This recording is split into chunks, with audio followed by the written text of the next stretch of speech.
Таджикистан меняет свой политический курс. Досмотрите это видео до конца, и вы узнаете, какая страна не может нарадоваться сотрудничеству и влиянию на наше государство. И во благо ли это будет нам? Подписывайтесь на наше обновление и точно будете в курсе всего самого актуального. США рассчитывают на расширение сотрудничества с Таджикистаном в сфере безопасности и продвижения основных свобод. Об этом говорится в заявлении госсекретаря США Энтони Блинкена по случаю 31-й годовщины независимости Таджикистана, распространенном 9 сентября американским посольством в Душанбе. Мы с нетерпением ожидаем расширения нашего сотрудничества в области безопасности и продвижения основных свобод, лежащие в основе стабильного и процветающего общества. Я уверен, что наши региональные отношения в формате С5+1 Казахстан, Кыргызстан, Таджикистан, Туркменистан, Узбекистан и США будут только укрепляться по мере того, как мы вносим свой вклад в глобальные усилия по борьбе с изменением климата, расширяем вопросы прав человека и определяем торговые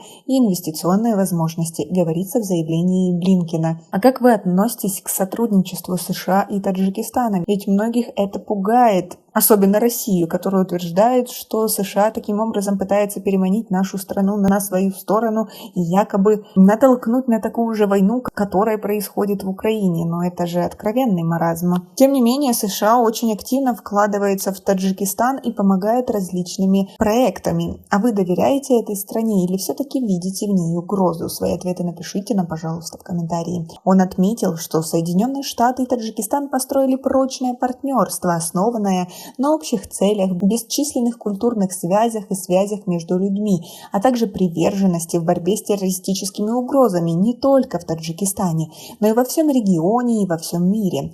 Несмотря на то, что за последний год обе наши страны столкнулись с проблемами из-за глобальных изменений, Соединенные Штаты по-прежнему привержены стабильности и процветанию Таджикистана, указано в заявлении Блинкена. Как сообщала ЕА Дайли, президент Российской Федерации Владимир Путин в своем поздравлении таджикистанскому коллеге Эмомали Рахмону с национальным праздником Днем независимости Таджикистана подчеркнул, что отношения между двумя странами динамично развиваются в духе стратегического партнерства и союзничества, в том числе в рамках СНГ, ОДКБ, ШОС и других многосторонних культур. Путин также выразил уверенность, что стороны будут и далее всемерно наращивать плодотворное российско-таджикистанское сотрудничество на благо дружественных народов в интересах обеспечения мира, безопасности и стабильности в Центральной Азии. Многие эксперты обвиняют Таджикистан в том, что он хочет якобы усидеть на двух стульях и с США иметь хорошие связи, и с Россией, а это между собой две враждующие страны. Как вы думаете,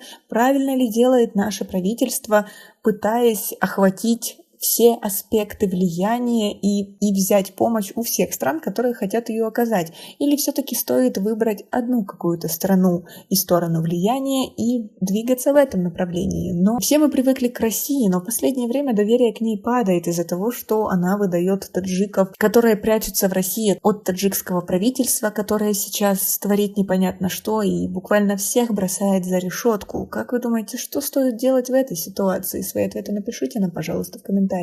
У нас пока на этом все. Оцените наше видео подпиской и лайком. До скорой встречи.